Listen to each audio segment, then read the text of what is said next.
Podcast AIDH.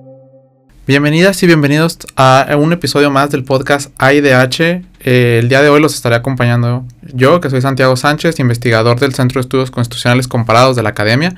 Y el tema de hoy va a ser los derechos laborales. Y para eso nos acompaña el día de hoy la maestra Jafia Pacheco Valtierra, que es titular de la Dirección de Derechos Humanos del Estado de Coahuila. Jafia, ¿cómo estás? Bienvenida. Muy bien, gracias a Dios, Santiago. Al contrario, es un placer estar aquí con ustedes y muy agradecida por esta invitación. No, hombre, gracias a ti por darnos el tiempo, por la disposición, por la disponibilidad. Y qué gusto que ahora vamos a tener que hablar de los derechos laborales que tanto han estado en discusión en los últimos años, los últimos 7 años que yo recuerdo, que es precisamente lo que tengo de experiencia en el mundo del derecho. Me ha tocado ver mucho los cambios que se han estado realizando. Pero antes de entrar a todo ese tema, me gustaría dar un pasito para atrás y que nos pudieras platicar cuál es tu concepto de trabajo. Porque el trabajo es una actividad que ha cambiado tanto con el tiempo que dependiendo del momento en el que lo revisemos, podemos darnos cuenta de que es incluso un concepto que ha sido diferente. A mí uno que me gusta mucho, lo leí con el profesor John Bott de la Universidad de Chicago. En su libro El pensamiento del trabajo, él menciona que para él, después de analizar un montón de conceptos y un montón de definiciones y de disciplinas, él considera que el trabajo es una actividad humana que genera valor simbólico o económico, porque dentro de su perspectiva, trabajo es más allá de lo que genera dinero, como lo entendemos actualmente, es porque en algún momento tuvo otro tipo de valores, ¿no? Antes de que se monetizara todo, antes de que existieran las jerarquías, antes de que existiera un patrón como tal que se encargara de pagar un salario o que se brindaran ciertas prestaciones, pues había otros valores, ¿no? Que en este caso sería el simbólico, y también lo utiliza para reivindicar un poco el trabajo que no es remunerado, que hay que reconocerlo porque se realiza, pero que propiamente no es trabajo a nivel jurídico. Entonces, antes de entrar a toda la parte jurídica, me gustaría que me pudieras decir, ¿qué entiendes tú por trabajo? Es una pregunta interesante porque en realidad estás dando un concepto muy amplio de lo que conlleva la actividad trabajar, que va a diferir en algunos elementos que configura como tales la propia legislación a nivel internacional por la Organización Internacional del Trabajo, o lo que podemos referir en lo que es la Ley Federal del Trabajo, o en los respectivos legislaciones que pueden amparar esta figura, como lo son el Código Municipal, los códigos municipales, como lo son los estatutos jurídicos para los trabajadores del servicio del Estado, que nos estamos refiriendo al apartado B del artículo 123 constitucional, que también tiene su propia historia. Entonces, cuando hablamos de lo que es el trabajo, nos referimos a toda actividad que puede realizar el hombre. Y esas actividades que realizamos los seres humanos pueden ser desde el punto de vista material, es decir, que obtenemos un producto, un servicio, y entran actividades, por ejemplo, las del hogar, que no están remuneradas, pero al final de cuentas estamos haciendo una actividad dentro de la familia y que conlleva otras implicaciones como el trabajo diario, hay implicaciones en la salud, hay implicaciones emocionales, y es un trabajo que no está remunerado, y es ahí donde vamos a empezar a encontrar los primeros elementos de a qué nos referimos como trabajo en la legislación. Otras actividades intelectuales, hay quienes se dedican a hacer ese tipo de labores, producir alguna obra. Están en los teatros, están con los guiones, están en pantalla. Y entonces es otro tipo de actividades, que esos ya son, o estamos hablando o poniendo ejemplos de lo que son ya trabajos que son este elemento de remuneración. Entonces definitivamente conlleva actividad, no solamente en lo exterior, en lo tangible para el ser humano, sino también aquellas actividades que se producen dentro del ser humano, que puede ser en un momento dado que están o que se conciben en el pensamiento y que en algún momento dado se van a materializar a través de diferentes formas. Materializarlos en un libro, materializarlos en este caso, por ejemplo, en un podcast, y que va a llegar a otras personas. Entonces son ese tipo de actividades que, si bien es cierto, cada uno de ellos, en el término del valor del que tú hablas, nos referimos a qué es lo que nos suma como seres humanos. Y entonces encontramos una fase del ser humano cuya actividad diaria que realiza, sea intelectual o sea tangible material, como le dice la ley del trabajo, va a tener una repercusión en quienes le rodean, va a tener una repercusión en los pequeños, en los hijos, va a tener una repercusión en los diferentes ámbitos en los que nos desarrollamos, porque toda actividad que realizamos diario tiene un impacto en la comunidad, tiene un impacto en las escuelas, tiene un impacto en los trabajos. Entonces ahí es donde separamos todo tipo de actividad que desarrollamos que tienen un valor determinado. ¿Para quién? Sería una pregunta interesante. ¿Un valor determinado para quién? Para la propia persona, para la propia familia, en términos de qué o parámetros de qué va a estar valorado este trabajo. Entonces creo que eso vale la pena también realzar, que esa actividad, independientemente del valor que se le dé, está generando un impacto, ya sea de manera intelectual o material. Sí, de hecho, justo uno de los ejemplos que pone el autor en este libro que te comento, que a mí me hizo, es una idea que yo siempre he tenido, pero que él lo explica bastante mejor. Dice, ¿cómo diferenciamos el trabajo deportivo, por ejemplo? O sea, alguien que se dedica al deporte profesional y alguien que se dedica al deporte como mero ocio, ¿no? O sea, ¿dónde está esa línea de considerar una actividad como trabajo y otra como ocio, ¿no? Porque si yo me voy a jugar básquetbol, si yo me voy a jugar fútbol, pues a lo mejor no voy a generar dinero. Probablemente yo tengo que pagarle al árbitro para que esté ahí en los torneos oficiales, pero un LeBron James, un Cristiano Ronaldo van a estar generando dinero. Y es precisamente por el impacto que mencionas que existe, porque al final ese entretenimiento que esa persona puede llegar a generar es lo que también a la vez como que le da ese matiz al trabajo, de que es algo diferente, ese impacto que puede llegar a tener y que muchas veces tiene una visión distinta a lo que solemos concebir como trabajo. O sea, si uno piensa en trabajo, a lo mejor piensa en la oficina, piensa en el trabajo de campo, piensa en estar arreglando carros, o sea, piensa como en un trabajo material, físico, que se está haciendo, que genera un desgaste. Y ahora hay N cantidad de actividades que generan valor de muchos tipos y que también son considerados trabajo. Es correcto. Ya hablando en esos términos desde siempre, nos damos cuenta los seres humanos que dejamos de vernos como seres aislados, somos seres gregarios. Como seres gregarios pertenecemos a una comunidad, a una familia que a lo largo de la evolución de la historia estamos asociados en clans, gens, tribus, cuando aparece la autoridad o así denominada como los tres que están en el poder, las sociedades, aparece el Estado y aparecen otros elementos que son indispensables para la armonización. Y entonces viene una pregunta, ¿y quién va a poner los límites de qué si es un trabajo? ¿Quién va a poner los límites de que esto tiene que remunerarse? Y entonces se realza la capacidad y la importancia de uno de los elementos que pudiera ser catalogado así por algunos de los pensadores, por ejemplo, mexicanos, Eugenio Guerrero, que dice, bueno, es que vamos a agregar el elemento del Estado, lo que son las leyes. Y las leyes nos van a dar los elementos para decir cómo vivimos en armonía. Y aparte empiezan las legislaciones especiales a lo largo de la historia, que ahorita si hay oportunidad nos adentramos específicamente a lo que es el mundo laboral, en donde dice qué actividades deben ser remuneradas. Y no solamente eso, sino que vamos a hablar de términos generales. Y el tiempo, tú has mencionado algo muy importante en tu intervención, el tiempo te ha requerido mayor especialización de los trabajos. Y entonces ya la ley federal del trabajo, encontramos ahora del apartado del 123, es importante hacer esta especificación porque hay otras legislaciones laborales que no son de este apartado. Y entonces ahí empieza a decir, espera, es que necesitamos especializar, no nada más hay términos o trabajos que pueden considerarse dentro del ámbito general, sino hay trabajadoras del hogar cuyo elemento no es un patrón que su finalidad sea obtener un lucro. O sea, nadie se casa pensando, bueno, vamos a que nadie se case para un lucro. O sea, nos casamos para una armonía, cada quien sabrá si quiere tener pequeños, si no quiere tener pequeños, estamos hablando de otro tipo de derechos, ¿no? Pero aquí, en materia laboral, decimos, hay un trabajo que se desempeña entre los hogares cuyo elemento es atípico, es decir, quiénes son los patrones. Y entonces requiere una regulación especial. Otros agentes de comercio que requieren una regulación especial. El teletrabajo, es decir, hay otras actividades, los autotransportes, cómo sujetas las jornadas de trabajo, los aviones, ni modo que cada 8 horas y nos bajemos en pleno vuelo porque se terminó mi jornada laboral. Entonces requieren de esas áreas de especialización y de regularización a través de ¿qué?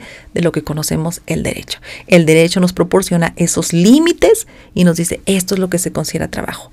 Pero hay una característica del derecho, no nada más, bueno, en este caso lo que es el derecho laboral que está en constante expansión.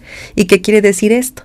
Pues que te va permitiendo esa flexibilidad en las normas jurídicas para el grado en el que va evolucionando el ser humano, es el grado en que también nosotros vamos a estar demandando un derecho cambiante y un derecho que se está adaptando a las estructuras y al contexto que tenemos actualmente, que no es el mismo en cuando surge en México en 1917 el artículo 123 constitucional, al Estado que tenemos actualmente y a las figuras que imperan en el mundo laboral.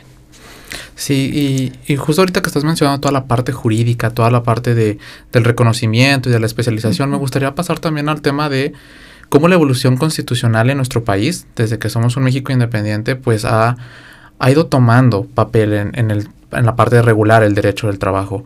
Porque nuestros primeros intentos constitucionales fracasaron al reconocer siquiera derechos humanos, ¿no? O sea, la Constitución de 1824 no tiene un catálogo de derechos propiamente. Se reconocen por ahí de manera dispersa los 4 más fundamentales en tema de los derechos liberales. Pero no es sino hasta el 1857 que se da el primer pincelazo, pero que desde mi perspectiva no es propiamente un derecho social, que es el artículo 5, cuando habla de la libertad de elegir un trabajo. Porque para mí ese artículo lo que hace es tomar una visión más general del trabajo y permitir cualquier actividad lícita. Permitir que las personas puedan elegir cualquier actividad para desempeñarse en su vida de manera lícita. Pero no lo establece como... o no hace esa diferenciación que luego se viene a hacer, por ejemplo, con el 123. Porque ya cuando llegamos al artículo 123, ahí ahora sí estamos hablando de, por ejemplo, condiciones de trabajo justas, que tiene que ver con el proceso histórico que sufrió México, con la lucha campesina y proletaria en la Revolución Mexicana, los acuerdos y desacuerdos que hubieron en esos movimientos, con los planes, con la reforma, con el constituyente, el proyecto. Para mí el artículo 5 lo que hace es introducir un derecho de corte más liberal porque prioriza la libertad de elegir. Y es en el 123 donde ahora se le dota ese carácter social. ¿Tú cómo ves esta evolución del reconocimiento del trabajo a nivel jurídico? Ya comentabas un poco esta parte de la necesidad de especialización, pero es que ahora tenemos, por ejemplo, que hay actividades que no entran dentro del derecho propiamente laboral, y me voy a centrar en el 123 apartado A, porque incluso ya después con las reformas durante el siglo pasado, se hace la reforma y se incluye el apartado B. Y ese apartado B entonces ya hace una separación de, no es lo mismo la legislación para un trabajador del apartado A que uno al servicio del Estado. Y luego están los trabajadores autónomos o los trabajadores que los freelancers, ¿no? Como se les llega a llamar, donde ellos son sus propios jefes, por decirlo de algún modo, el producto de su trabajo entra totalmente para ellos, luego ellos son los que tienen que hacer el pago de impuestos, pero por ejemplo hay ciertas protecciones o ciertas prestaciones que no perciben, ¿no? Las tienen que cubrir de otra manera. ¿Por qué se hizo este cambio? O sea, ¿por qué primero en el 57 tenemos nada más la libertad de elegir? Y luego en el 17 nos damos cuenta de que necesitamos especializar la legislación del trabajo. Bien, es un recorrido histórico que trataré de hacerlo lo más breve posible para comprender nuestro contexto y esta necesidad de especialización.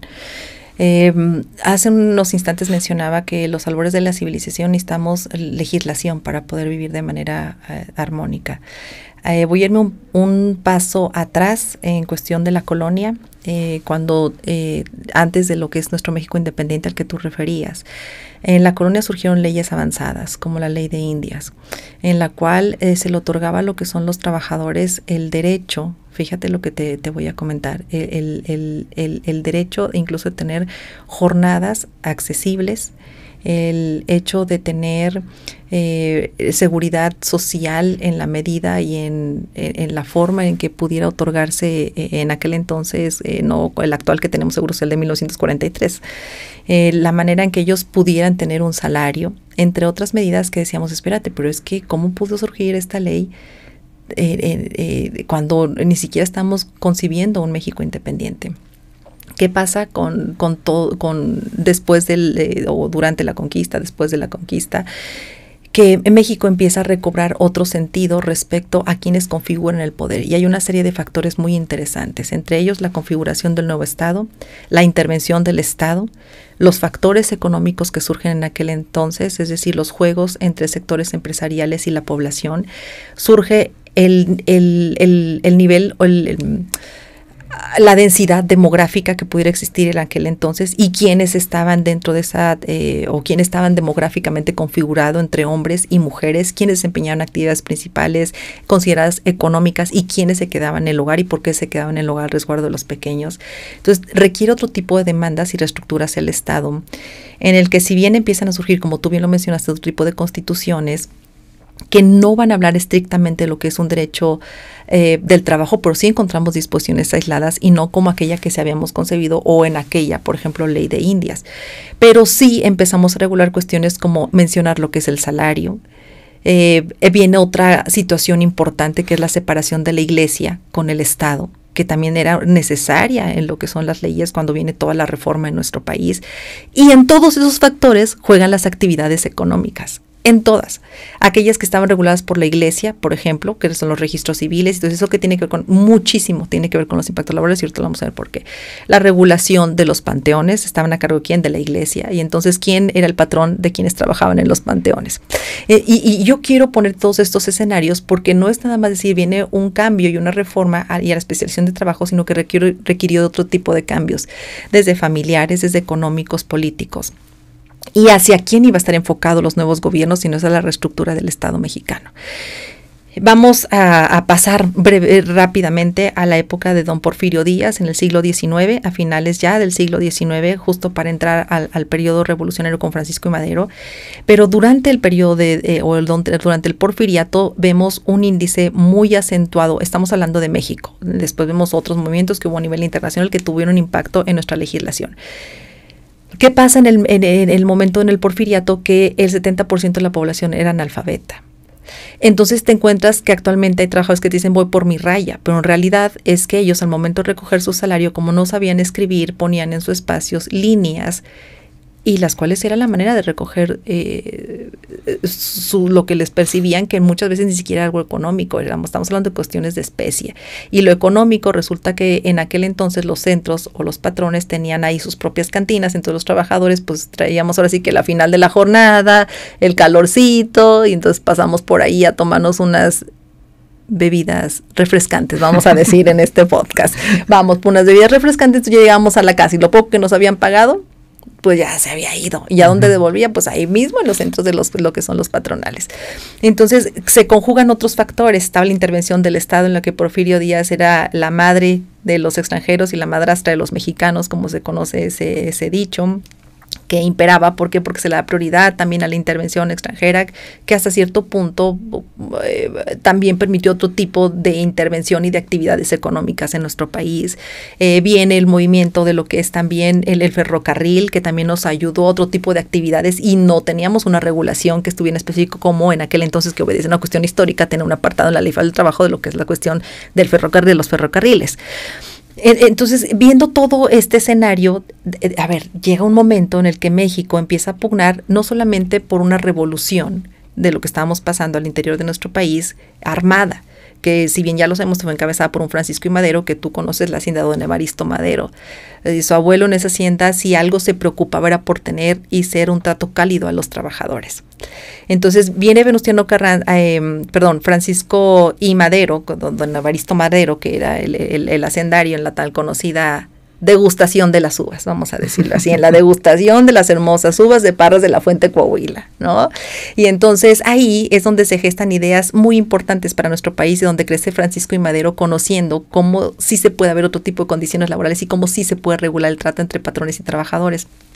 Pero a la par de esto, no quiero que pierdas de vista que se habla mucho de estar en el juego de quienes se encuentran en ignorancia frente a una concentración de riqueza. No quiero que olviden esto y quisiera poder proyectar que a la par está otro factor importante que es el económico.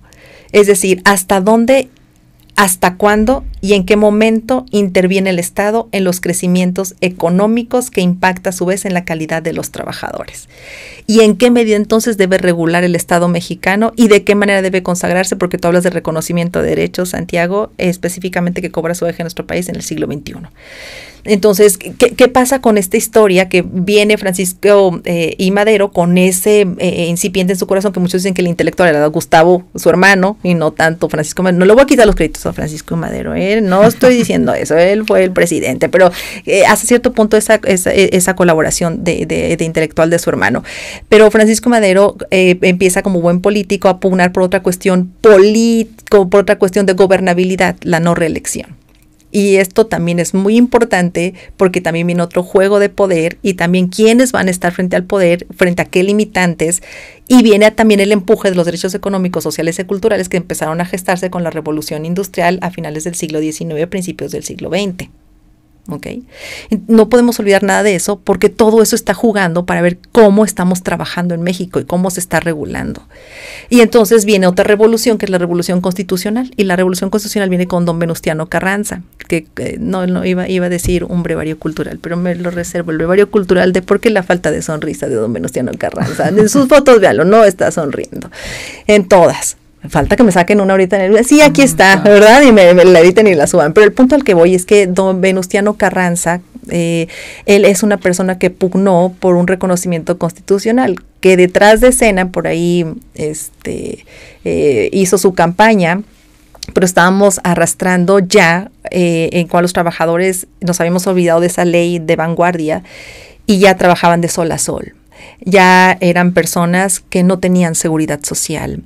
Veníamos arrastrando el querer intervenir las mujeres, que es otro tema muy interesante en el sector laboral, porque llega un momento que las benevolencias que nos generó la revolución industrial, antes de todos estos movimientos que estamos hablando en México, había personas que se quedaban viudas. ¿Por qué? Porque la demanda en la industria, habían accidentes de trabajo, no estaba esa seguridad social. La seguridad social con Otto von Bismarck en 1883, 1884, 1889, que empiezan a surgir leyes de seguridad social en Europa, pero México no se queda atrás. México fue el primero en tener constitucionalmente el derecho, el hablado derecho social que actualmente reconocemos, que también tiene sus bemoles, como la justicia social, que ese requiere un podcast completo, amigo Santiago. Después hablamos de la justicia social. Por supuesto. Pero vamos a hablar de esas avanzadas en las cuales esos impactos en que las mujeres se quedaban viudas decían, espérame, el que trabajaba era él. Y ahora, ¿cómo voy a mantener a mis hijitos? Y eso es lo que estaba pasando en México también. Es que requiere una revolución, y así que ahora encontramos el trabajo de las mujeres regulado por cuestiones biológicas. ¿Ok? Bien. Quiero que no perdamos de vista hasta el punto que tú quieres llegar. Y en esta época de esta revolución constitucional, ya sabemos que estuvieron ayudando a Francisco y Madero los hermanos Flores Magón con el periódico Regeneración, difundiendo ideas de los obreros con mejores condiciones justas, que ayudó a tener esta revolución armada, y que después viene esta revolución constitucional, donde Venustiano Carranza dice, a ver, vénganse aliados campesinos, vénganse aliados trabajadores, obreros, en aquel incipientes de la CTM, entre otros movimientos obreros que tenemos actualmente, y hace promesas de campaña. A ver, ustedes se vienen conmigo y entonces yo reconozco sus derechos. Por ahí cuentan historias en las cuales él ya al final no quería reconocer estos derechos, pero tomaron armas y dijeron, no, ¿cómo que no? Sí. Y entonces por eso lo encontramos hasta el 123, ¿verdad? Porque la parte dogmática la encontramos del 1 al 29 con algunos otros que tenemos en la parte orgánica, la estructura del Estado, sin dejar de mencionar la meta constitucional. En fin, ¿qué pasa con todo esto? Que surge entonces el 123 constitucional, que es al punto al que queremos llegar contigo, Santiago, al artículo 123. Definitivamente surge como un derecho social. ¿Qué queremos decir como un derecho social? Un derecho social se crea como una rama especializada del derecho que va a atender a aquellos que se consideran más débiles o que se encuentran en condiciones de asimetría, para colocarlos en un plano de igualdad en reconocimiento de sus derechos frente al más poderoso. Y a la par de esto entonces surgen los principios del derecho del trabajo. Y uno de los principios y caracteres del derecho del trabajo son tendentes a crear equilibrio de relaciones laborales. Es decir, poner un punto justo entre patrones y trabajadores. Y otra vez viene la pregunta, ¿y hasta dónde está la intervención del Estado para emitir estas normas jurídicas para frenar o acrecentar las cuestiones económicas que tú mencionabas hace unos instantes? Entonces, en este reconocimiento de derechos del apartado A del 123 constitucional, viene esa parte como derecho social. ¿Por qué? Porque veníamos arrastrando una cuestión histórica del 70% de la población analfabeta, en donde definitivamente se representaban algunos abusos, y entonces aparece como un ente legislativo equilibrador de esas fuerzas. que uno se encontraba en notoria desventaja. Pero no solamente requirió una reforma constitucional laboral, también se requirió una reforma constitucional educativa, por eso surge también a la par el tercero. Y otro elemento indispensable que es la propiedad. Y entonces surgen estas ideas de libertad, surgen estas ideas de tener la vida, la defensa por la vida, por la propiedad, y es la libertad, la vida y la propiedad. ¿Ok? Entonces, cuando aparecen estos 3 artículos, porque también hay una parte importante del abuso a los ejidatarios, el trabajo de los campesinos, que también es un trabajo especial y que tiene su propio régimen especial de seguridad social. Pero yo quiero que veas estas cuestiones históricas que te demandaban ese equilibrio en las normas jurídicas y que todavía no se gestaban las especializaciones de las ramas de trabajo. ¿Por qué? Porque requerían otro tipo de equilibrios políticos, equilibrios económicos, equilibrios sociales, equilibrios de pobreza, equilibrio de proteger a los mexicanos frente a los extranjeros. Y entonces empieza esa revolución constitucional donde tenemos que adaptar nuevas formas de ver y de concebir la propiedad, de concebir nuestra libertad y más aún de cómo acceder a la justicia frente a determinada violación de los derechos.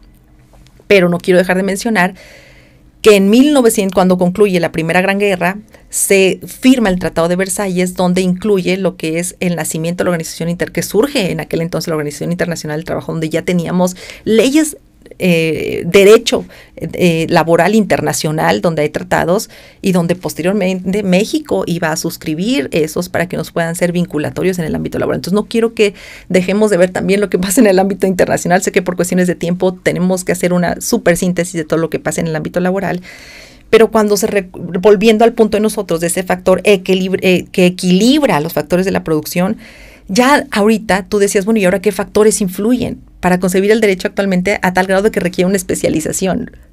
Bueno, ya que hemos avanzado en la reestructuración del Estado mexicano, en la reestructuración de las normas jurídicas, en la protección a los nacionales, y entonces, ahora, ¿qué sigue? Ya tenemos organizados, ya tenemos cómo equilibrar los factores mediante ese derecho social, que yo tengo algunos comentarios respecto al derecho social. Pero estamos hablando de la historia, ¿ok? Y entonces avanzamos en el derecho social y nos damos cuenta que ya los trabajadores no son los mismos de 1917. Los trabajadores ahora se encuentran inmersos, igual que los patrones, en el ámbitos tecnológicos. Ya influye otro factor que son los avances de la ciencia.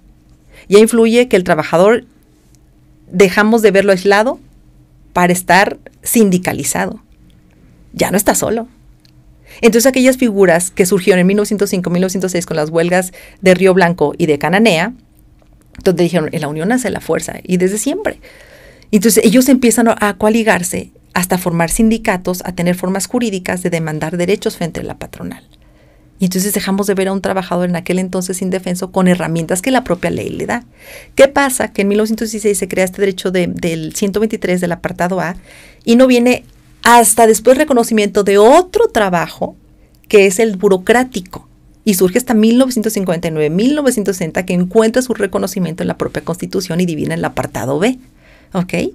Y entonces vemos otro grado que, a ver, espérame, no podemos regular igual un trabajo de una actividad económica y ahí viene otra especialización. A uno donde el patrón es atípico. El Estado no busca un lucro. El Estado tiene otras finalidades principales, primarias, la seguridad y la justicia. Para eso se crea el Estado, para la seguridad y para la justicia. Otros le han llamado el bien público temporal. Los bonos, lo adecuado, la naturaleza del ser y sus propósitos. ¿Ok? Pero decimos, a ver, si el Estado no tiene la finalidad de un lucro como una empresa, sea persona física o persona moral, entonces el Estado es un patrón diverso que requiere sus propias normas. Y que actualmente son diferentes y no están homologadas la Federación, el Estado y los municipios, porque ahí te encargo con la distribución que hace el 115, el 116, el 120 constitucional respecto a los órdenes de gobierno, federal, estatal y municipal. Y échate otro trompito a la bolsa. ¿Y cómo va a ser la seguridad social de esos trabajadores? ¿Y cómo van a tener acceso a la vivienda? ¿Y cómo van a tener el derecho a la pensión? Cosas que ya estábamos de avanzadas en el apartado A. Porque en 1943 ya se había creado la ley del Seguro Social, porque ya se instala las clínicas en 1944, el Instituto Mexicano del Seguro Social. Pero no estaba regulado los accidentes de trabajo como actualmente lo tenemos. Y entonces también requerimos otro grado de especialización del derecho del trabajo. Bien, porque no va a ser igual un trabajador a la que labora para la federación a un trabajador que tiene su actividad intelectual o material para el Estado que un trabajador que está en el municipio. ¿Vamos bien hasta aquí? Sí, claro. Y entonces decimos, necesitamos una ley secundaria. Y vamos a luchar entonces con otra cuestión de leyes. Porque vamos a recordar que en la parte de los derechos, ahora resulta que la Constitución estaba inactiva, como lo dice por ahí Enrique Carpizo, porque necesitábamos una ley secundaria que activara la Constitución. Es decir, teníamos el 123 y ahora, ¿cómo materializamos el 123? Y entonces viene en 1931 la primera ley reglamentaria del artículo 123 del apartado A, que en ese entonces solamente era el 123. Y empieza a regular esas normas de trabajo donde dice en el artículo 2, la finalidad es el trabajo digno, decente, es el equilibrio de los factores de la producción, y vienen otros términos, no humanizados, sino otros términos como vernos como factores, trabajadores y patrones, y la finalidad que percibe. Entonces, hay normas que buscan el equilibrio, hay normas que están buscando el trabajo digno, decente. Ok, pero ahorita estamos en otra transición también que demanda el siglo XXI, que no era igual que la que estaba cuando se concibió en 1917. Y entonces decimos, ¿qué hacemos? ¿Movemos el 123? Claro que ha tenido movimientos como los que acabas de mencionar, claro que hemos tenido ajustes como los que acabas de mencionar. Pero ¿por qué mencioné todos los factores que no podemos quitar sobre la mesa cuando hablamos de trabajo? Porque tú no puedes dejar de regular un aspecto económico y te involucras como Estado en el aspecto del trabajo. Si tu aspecto económico de producción no está al 100, tú no puedes es más, la menor intervención del Estado es lo mejor porque cuando hay mayor crecimiento económico tenemos. Y eso está probado históricamente y científicamente. ¿Ok? Entonces, a veces se rebasan esas líneas y es cuando se empieza a mermar la actividad económica. ¿Por qué menciono esto? Por el punto al que queremos llegar, los trabajos especializados y por las reformas que tenemos actualmente. Entonces, en ese entorno, Santiago, dice la ley de 1931, requerimos reformas. Entonces vienen otras de avanzada, de la del 70, las del 80, que vienen con las procesales, pero ¿qué crees? Siguen siendo proteccionistas de los trabajadores cuando ya no era lo mismo situación que cuando se gestó el derecho del trabajo. Ya los trabajadores ya habían aprendido, afortunadamente, otros esquemas, tan es así que la propia ley te conmina a que estén capacitados, adiestrados para el trabajo. ¿Ya? Y a la par de eso, tuve la evolución que tenemos en nuestro país económica, política, social, cultural, que hablar de cultura es otro tema mayúsculo. De democracia es otro tema que también se ve en las instituciones y al interior de las empresas. Todos esos factores confluyen. ¿Para qué? Para tener la legislación actual que tenemos del derecho al trabajo, que muchas veces o se ha quedado rebasada o realmente no está aplicando a los contextos que tenemos de productividad en nuestro país. ¿Va? Entonces, hacemos ese recorrido bien en los 80, las reformas procesales, y por ahí hay un principio que surge de las normas del trabajo procesales, que es el principio de paridad procesal. Es decir, que procesalmente por lo menos nos ponen plataformas para que estemos en un plano de igualdad, patrones y trabajadores, para que nos podamos defender en juicio, pero se escapó por ahí el 704 y el 704 de la Ley Federal del Trabajo, y en el cual, ¿qué dice? A ver, espérate, el 804, perdón, de la Ley Federal del Trabajo también, que tiene que hablar con los documentos que deben de imperar en el sector patronal, porque tenemos la carga de acreditar los patrones, la jornada, el salario, la antigüedad, entre otros. Y hasta cierto punto, si no los tenemos, se presumen como ciertos, el dicho de lo que es el trabajador. Y entonces tenemos reformas después, como la del 2012, a la propia Ley Federal del Trabajo, que vienen con otras figuras como el outsourcing, como la subcontratación, vienen otros cambios en la legislación en materia procesal, se incluyen otro tipo de trabajos especializados, y no es sino hasta las reformas del 2019, las del 2020, me estoy empezando a enojar, Santiago, me estoy empezando a enojar, las del 2023, donde se ve una mayor marcada intervención del Estado en las cuestiones de productividad, que en lugar de acrecentar los mercados, van a ser tendentes a provocar otros cambios que posiblemente sean en perjuicio de los trabajadores y no en su beneficio, por cuestiones económicas que no están a la par de las reformas que tenemos a la Ley Federal del Trabajo. Todos estos avances que hay en nuestro Estado, las formas de cómo nos organizamos, las formas en cómo se involucran las mujeres en el sector laboral, la manera en cómo crecen las actividades económicas que ya no son las mismas de antes. Ahorita ya no hablamos de fogoneros, y está en la Ley Federal del Trabajo. Entonces también hay otras cuestiones históricas que están en la Ley Federal del Trabajo, pero que ya no son aplicables, porque las actividades económicas son cambiantes, porque ahorita nos demandan, la pandemia trajo consigo otras demandas laborales y que no fueron motivadas por origen puro del 123. Estamos hablando de una contingencia sanitaria que te hizo que entraran en acción otras que estaban contempladas como la suspensión de la relación laboral, pero fueron otras normas que entraron también y que cobraron auge con motivo de la pandemia. Y entonces empiezan otros trabajos intelectuales que puedes realizar desde casa. Y entonces ahora la ley te obliga a que el patrón también pague parte del recibo. Ahí ahorita los trabajos están notando ahí, que paguen parte del recibo de luz. Uh-huh. ¿Y cómo y quién va a determinar qué parte le corresponde al patrón y qué parte le corresponde al trabajador? Y entonces nuevamente encontramos otras normas que requieren de ser perfectibles con motivo de ¿qué? De los contextos que vivimos. Y entonces concluimos que definitivamente, el derecho del trabajo no lo podemos ver aislado, que tienen y que forzosamente están hermanados, porque al final de cuentas lo ve el artículo 1 constitucional.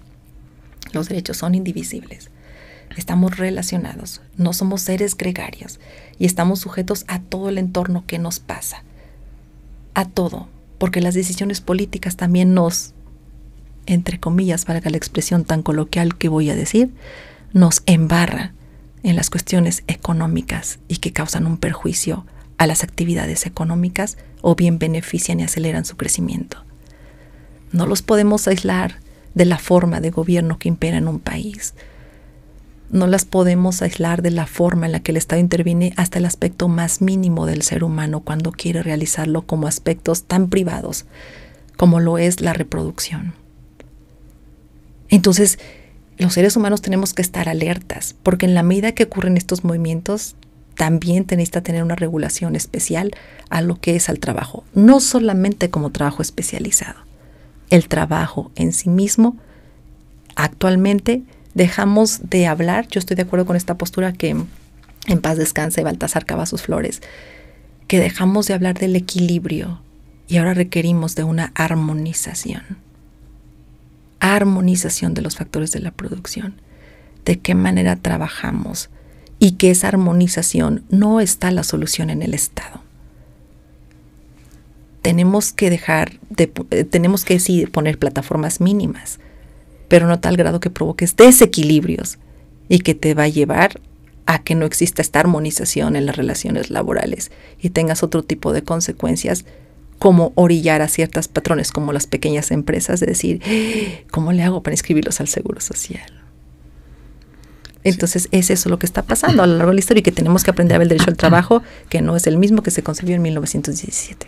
Perfecto, Jafia, porque incluso ahorita que comentabas una frase me gustó mucho, la de el derecho del trabajo no se puede ver de manera aislada, y es que creo que ese es uno de los grandes vicios que tenemos los profesionales del derecho, y es creer que todo se resuelve con normas, que todo se resuelve con una reforma, que todo se resuelve con tener la mayor protección, el mayor número de tratados internacionales firmados, cuando ves estos instrumentos y te das cuenta de que son muy generales.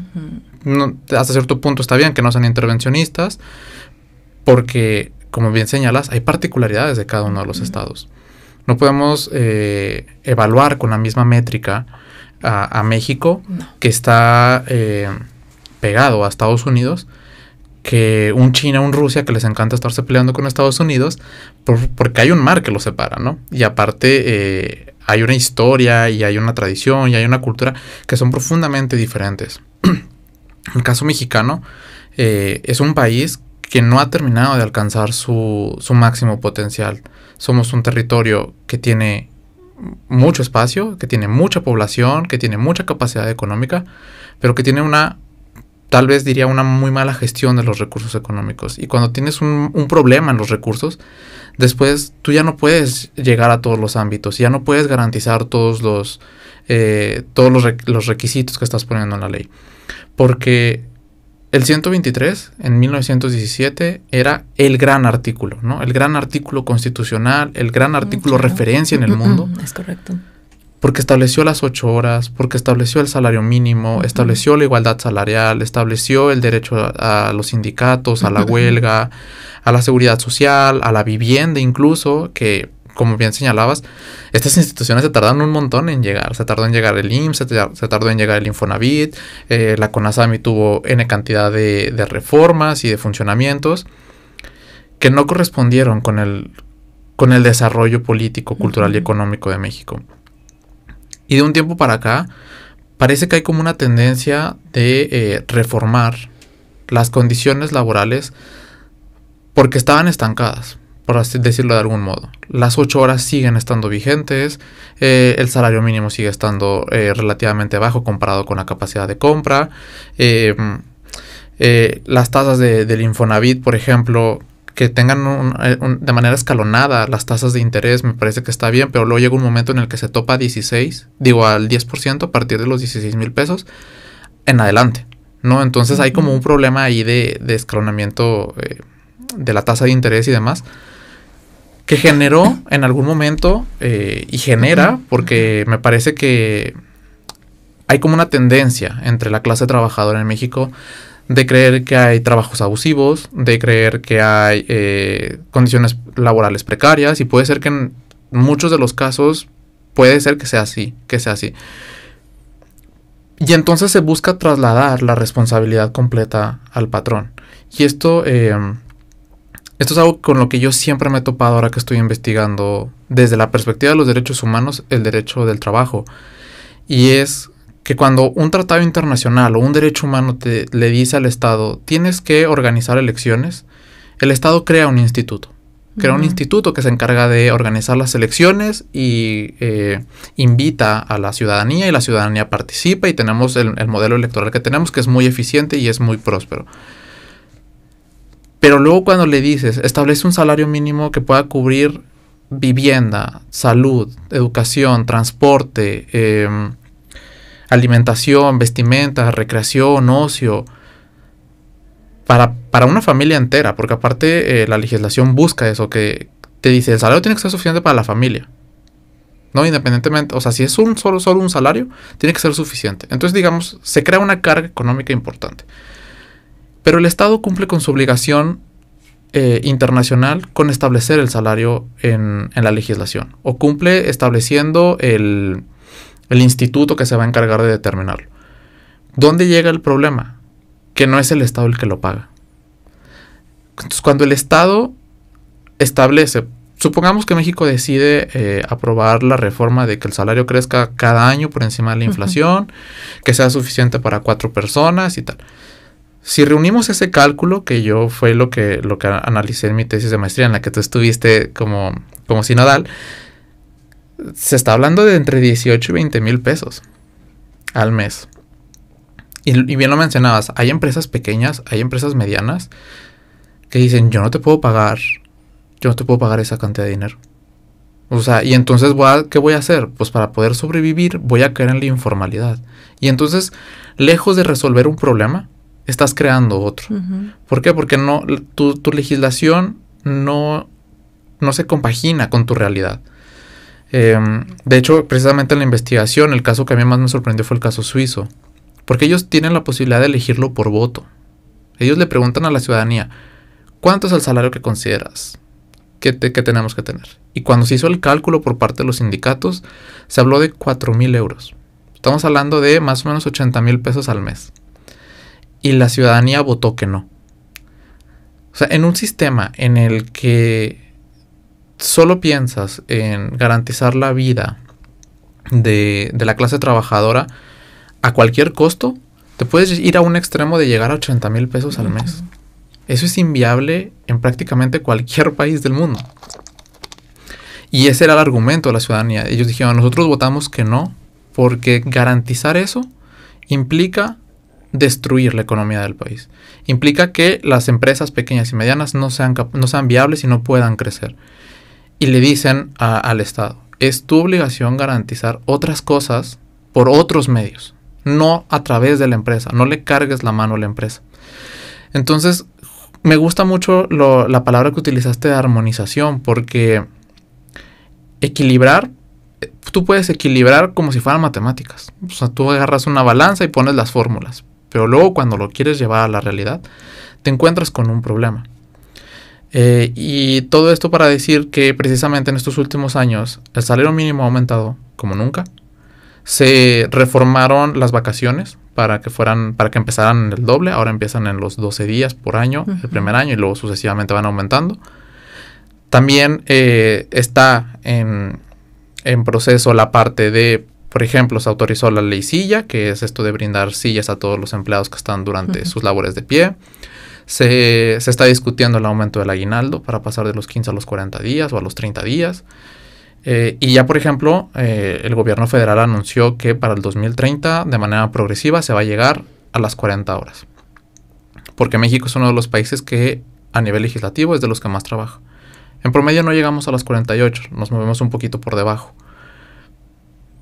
Pero todo esto junto, sin una preparación, ¿qué impacto está teniendo en las empresas? ¿Por qué tanto las empresas se resisten a este cambio, a que se hagan estas modificaciones? Recuerdo muy bien que la parte de la jornada, los sindicatos lo primero que decían es, me acabas de reformar las vacaciones, dame chance. O sea, de que necesito tiempo antes de reducir la jornada. Y el trabajador lo ve como que no le quieren dar, que no le quieren facilitar, no le quieren mejorar la calidad de vida. Y es cierto que hay muchas deficiencias en la calidad de vida de las personas, eso no podemos negarlo.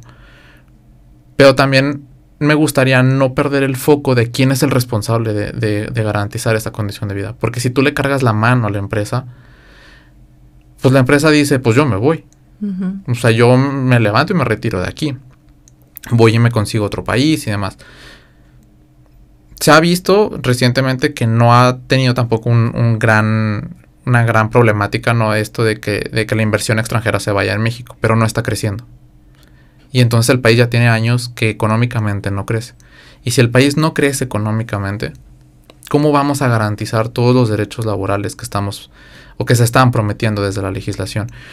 ¿Cómo ves tú estas reformas? ¿Cómo ves tú la postura de las empresas? ¿Crees que las empresas están siendo codas, que están siendo rácanas, que se están mostrando como el villano principal en esta construcción? Porque a veces hasta parece que es como una lucha entre A contra B. O sea, patrón contra trabajador. Y a veces la situación del país, la situación política, histórica, económica, te dice que hay veces que hay que hacer equipo. Y que no hay que estar peleando precisamente como estábamos peleando en 1917. En 1917, de sol a sol, el salario estaba bajísimo. Obviamente con la inflación podemos hacer el cálculo, pero en ese momento se pagaba menos de $1 por jornada. Entonces es como, ya no estamos en ese punto. No estamos en el ideal, no estamos en el punto al que queremos llegar. Pero es esta la ruta. Es esta la ruta donde, a base de legislación aislada, donde desconoces la parte económica, donde desconoces la participación de las empresas, ese es el mecanismo que nos va a hacer llegar a una mejor legislación laboral. O se van a quedar, como en muchas ocasiones sucede, con promesas vacías a nivel jurídico. Qué pregunta tan interesante y a la vez tan compleja el recorrido que nos acabas de dar. Vamos a partir de la idea de la historia que hablamos hace un instante. ¿Para qué se creó el Estado? Y esa pregunta es fundamental para poder llegar a una conclusión.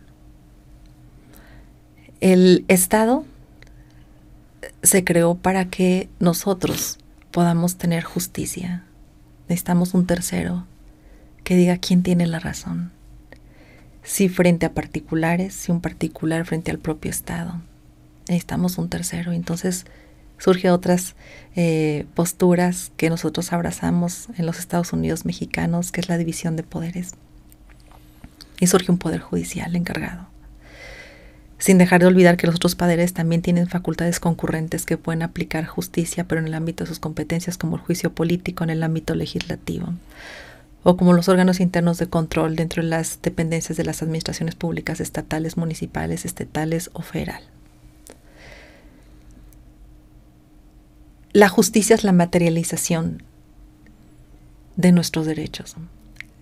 Si falla la justicia, mi querido Santiago, no vamos a poder hacer realidad ni lo que está en la propia Constitución, ni lo que está reconocido en tratados internacionales. Y la segunda parte del Estado es la seguridad, con la que vemos y que afortunadamente en Coahuila hemos tomado cartas en el asunto en ese aspecto, seguridad, por lo que toca a la parte competente de la Administración Pública Estatal, que bien, insisto, este podcast es ese título como persona en la cual fue invitada.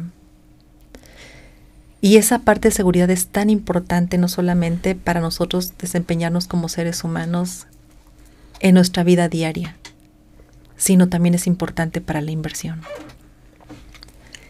Y entonces viene otra parte interesante de que si el Estado fue creado para la justicia y la seguridad, ¿hasta dónde debe intervenir el Estado? ¿Qué forma de gobierno debemos de tener? Pero a la par no vivimos aislados. Hay otros países que sin duda repercute en la situación en la que nos encontramos.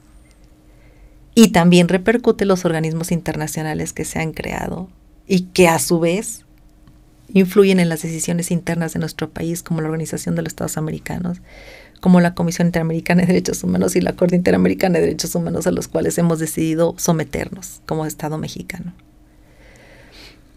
Y menciono esto porque hasta dónde debe estar el Estado, porque también nos encontramos a un punto de enfrentar falacias. Y hemos estado construyendo también sobre ideologías.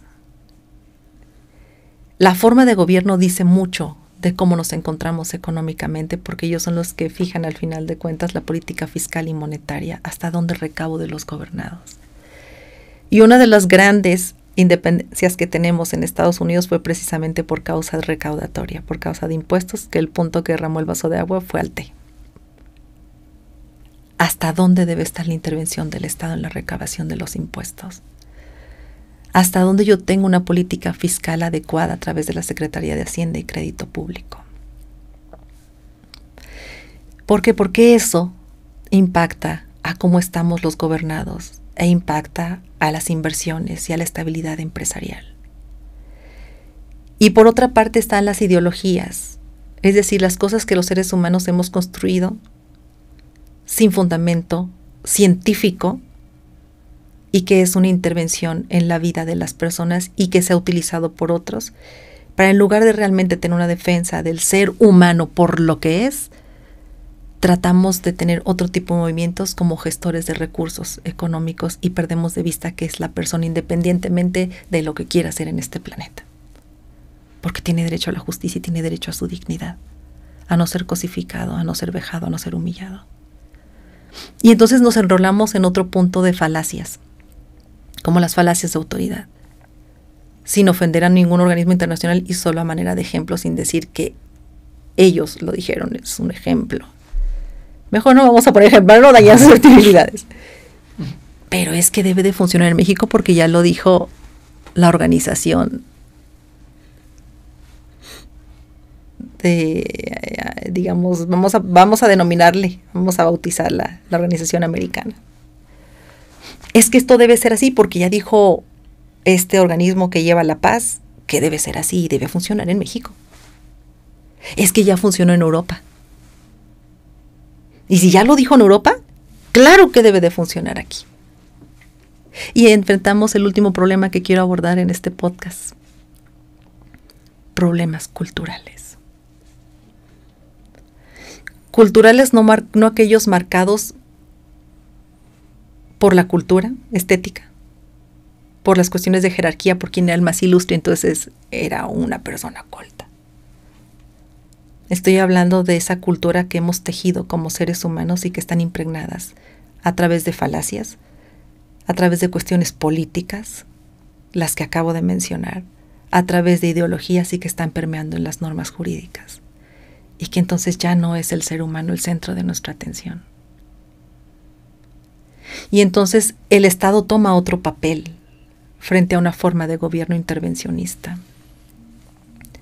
Y hasta dónde el Estado debe de adentrarse en medio de todo lo que te acabo de decir, de aspectos culturales, aspectos ideológicos, aspectos de falacias, y hasta qué grado estamos los seres humanos con la capacidad de informarnos y ser tomadores de decisiones, y la participación ciudadana realmente se permite en los gobiernos.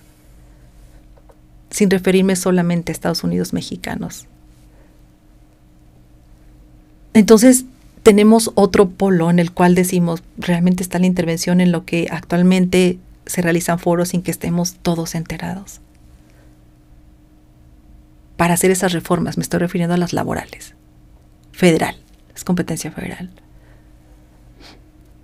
Y nos enfrentamos a otro tipo de problemáticas. No quiero dejar de lado, es el 784 y 804, le fue el trabajo de la última, de lo que estaba hablando de la carga patronal. No me quiero quedar con esa espinita, oigan, porque me voy ahí como nopal llena de espinas, y no quiero eso, quiero dejar esos artículos sobre la mesa. Pero enfrentamos otra situación interesante.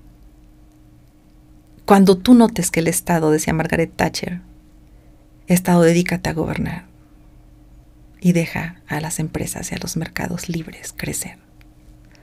Cuando tú dejas a un mercado crecer sin ponerle medidas como tienes que hacer un tercer baño para estas personas. Cuando tú dejas de intervenir para decirle el salario tiene que llegar y tienes que pagarlo así. Cuando tú dejas como Estado decir es que los demás tienen 40 días, tú también debes de tener 40 días de aguinaldo, 30 días que es por lo que están pugnando. ¿Sabes qué? No son 6 días de vacaciones, porque en otros lugares del mundo deben ser como mínimo 12 días, porque en tu país es el país que más horas de trabajo tienen.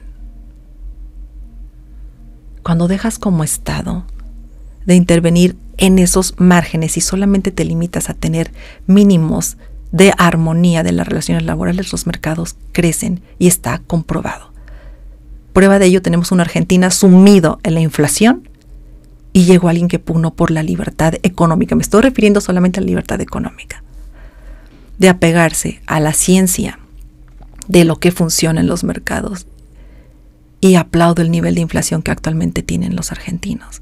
No estoy diciendo que eso tiene que aplicar en México, porque también estaría en otra falacia. Pero ¿qué te quiero decir con todo esto? Que tenemos que, como seres humanos, ocuparnos en conocer e informarnos, pero el Estado tiene una gran responsabilidad de dejar de intervenir en aspectos tan trascendentes como son en los mercados. Y la gente se puede preguntar, y tú lo puedes comprobar en ir al mercado. Con el incremento de los salarios, ¿realmente te alcanza más en el supermercado? Claro que no. Te alcanza menos, al contrario, cada día el supermercado, el carrito es más caro. No es igual cuando me casé. Hace 4 años, que actualmente lo que yo voy al súper y adquiero. Entonces, no es que estemos incrementando salarios a lo que se vean comprometido al tanto porcentaje. Es que tú tienes que verte inmerso en las condiciones económicas. Porque si tú te encargas de estar sometiendo a todas estas restricciones y disfrazadas de benevolencia y de misericordia, lo único que estás provocando es que exista un desequilibrio por lo que se pugnó en un origen por las normas del trabajo, y no va a haber una armonización de las relaciones laborales. Es como dejar a las personas la facultad de elegir qué producir, cómo producir, cuánto cuesta. ¿Y quién te dice eso? La propia población. Es como tú, Santiago, sobre tú me ¿sabes qué, Jafia? Yo voy a ser el único que vende tenis. Ah, ok. ¿A qué precio lo vas a poner? Al que tú quieres. ¿Qué modelos vas a hacer, Santiago? Los que tú quieres, porque vas a ser el único que vendes tenis. ¿Sí me estoy explicando? Ahorita voy a ir al polo del Estado, lo que está haciendo. Y, en cambio, si viene otra persona que tiene la libertad de establecerse y también vender tenis, no te va a quedar otra alternativa más que vender mejores tenis, mejor precio, tener mejores condiciones de salarios, mejores vacaciones para tus trabajadores, acorde a tus posibilidades económicas. Y los trabajadores, cuando vean eso, ¿tú crees que se van a caer en la nueva? Claro que van a seguir queriendo estar contigo, porque tienen mejores condiciones, porque la propia competencia te lo generó. Pero ¿qué pasa actualmente? Desaparecemos a la confederación que se encargaba de promover la libertad económica. Porque me estoy refiriendo a la libertad económica. No podemos obligar a las empresas a contratar tanto número de personas, porque ellas van por eficiencia, por capacidad. Y no puedes obligarlas a contratar a ciertos perfiles, porque entonces también estás cortando su libertad de crecimiento económico. No se puede. Y cuando ponemos ese tipo de medidas impositivas, entonces los mercados empiezan a mermar. Y entonces claro que surgen inconformidades. Porque lo que debiera regularse por la propia actividad, sin dejar, ojo, estoy diciendo los mínimos de protección a los trabajadores, provocas estas disparidades y estas contiendas. Y entonces, a la par de eso, está surgiendo otro movimiento que es preocupante y que nos debe de ocupar: la información. Porque pareciera ser que estamos frente a discursos que el que más gana adeptos independientemente del fondo que lleve es lo mejor. Prueba de ellos son unas reformas que se hicieron en la administración pasada federal a la Ley Federal del Trabajo de los mineros. Ahora van a ganar más utilidades. ¿Quién dijo eso? Si la adición que se hizo a la Ley Federal del Trabajo es que, sobre todo me refiero yo a los mineros, no porque diga específicamente los mineros, se refiere en general a todas las utilidades, son los que más utilidades tenían y los que más estaban esperando ese periodo. Pero resulta que la ley lo limitó a máximo 3 meses o el promedio, si es mayor, de los últimos 3 años de percepción de utilidades. Y estableció límites otra vez. Entonces, ¿hasta qué medida el Estado debe intervenir? Deja a los mercados crecer. Dedícate a tener plataformas adecuadas. Si un trabajador se considera mermado en lo mínimo que él debe de tener, que debe ser tendente a la dignidad y a la persona, evidentemente, tienes un sistema de justicia que va a determinar qué es lo que les corresponde y las indemnizaciones que deben de otorgarse al trabajador. Pero debes de dejar que los mercados crezcan, y ahorita pareciera ser que entre más recabamos es mejor, porque estamos interviniendo en otro tipo de situaciones, insisto, obras que se disfrazan de caridad y de benevolencia. Yo no estoy en desacuerdo con programas sociales, pero el Estado no. El Estado, ¿quién dijo que lo que nos da es gratis? El Estado no tiene nada gratis. Todos los servicios costamos a la propia población a través de los impuestos. Entonces hay muchos factores que influyen para que los trabajadores puedan estar informados y que ellos puedan saber que efectivamente sí pueden tener mejores condiciones laborales. Deja a las empresas crecer.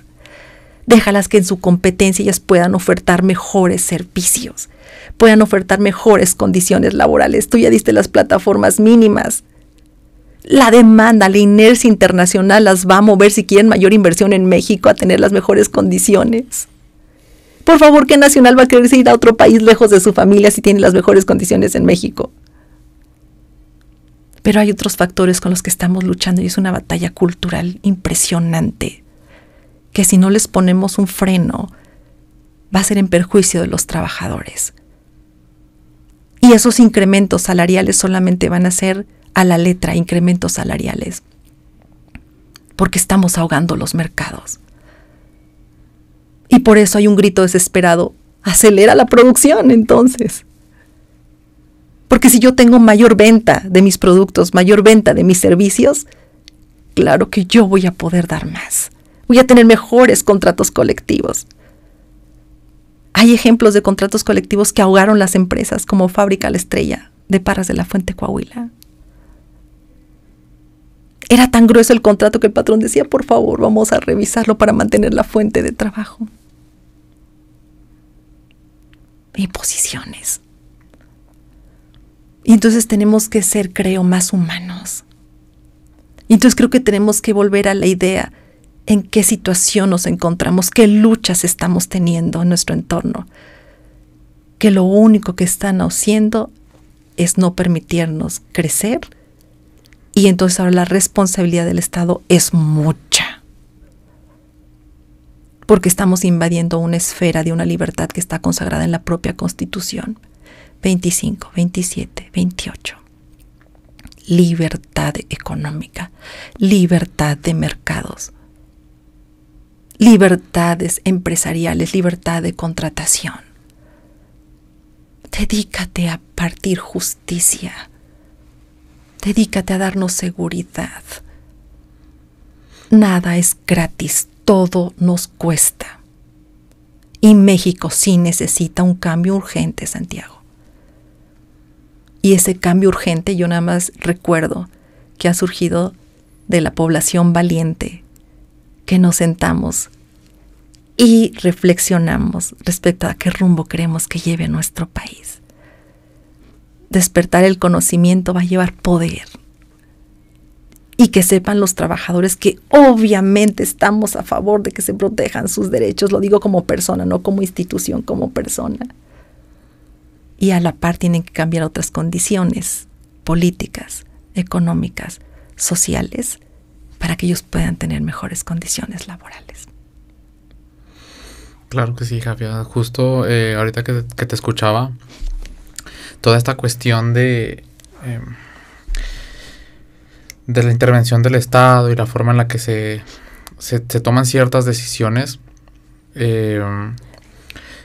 Yo, por ejemplo, sostengo algunas cosas disidentes contigo, ¿no? Y en esas cuestiones disidentes, obviamente sería bueno que en otro episodio podamos explorar las demás, y de hecho se me ocurrieron como 1000 temas para hacer muchas ediciones de podcast, muchas conversaciones contigo, con otras personas invitadas también, pero porque precisamente independientemente de lo que uno pueda llegar a pensar científica, filosófica, ideológicamente, tampoco podemos hacer la vista al otro lado, ¿no? O sea, no podemos ignorar que la realidad no es la que te permite ejecutar determinado plan, ¿no? Es correcto. O sea, hay planes que hay que entender que hay procesos, ¿no? Así que hay es. procesos y que muchas veces como que dimensionamos la historia o la perspectiva y creemos todo de manera inmediata porque nuestra vida es muy corta.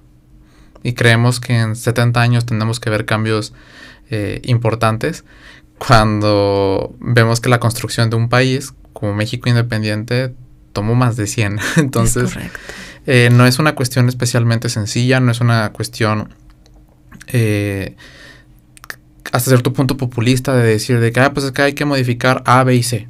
No, hay que construir de manera progresiva, de manera armónica, lo que le dé las mejores condiciones de dignidad a la persona. Porque ahora tenemos a las personas como ese centro y ese fin que tenemos que perseguir. El Estado tiene que perseguir el fin del bienestar de las personas.